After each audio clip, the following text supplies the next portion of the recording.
speaking to you outside the House of Commons chamber in the corridor of the West Block, another weekly update.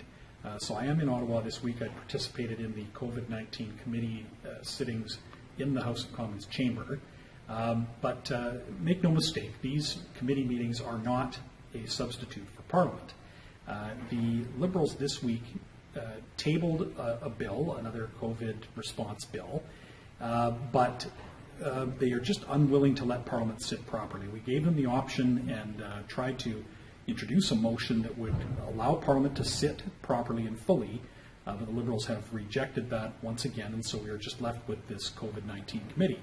And it's important. There are important bills and important parliamentary business that has to be done, and as elected members of the opposition, we are not prepared to just simply allow the Liberals to come in and drop a bill and expect us to rubber stamp it through Parliament without proper debate and without allowing for all of the proper mechanisms of Parliament to take place.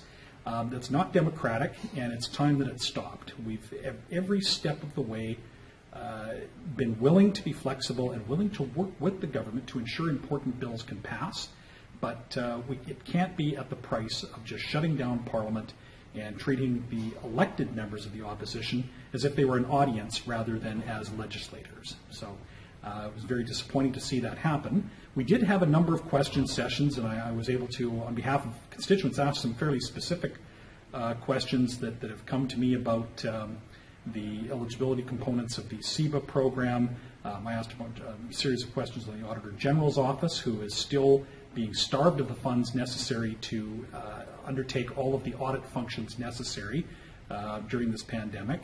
And the answers were quite disappointing. The exchanges are available on my social media feeds. But I think this is likely to be the last time I'm in the chamber until the fall. Parliament will be is shut down until the fall.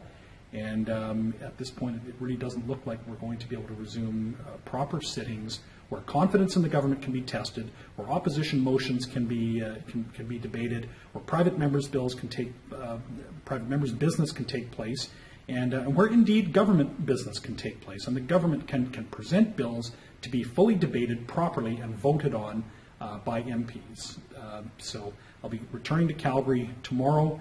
Again, disappointed that our democratic institutions are being cast aside by this government in the time of this pandemic.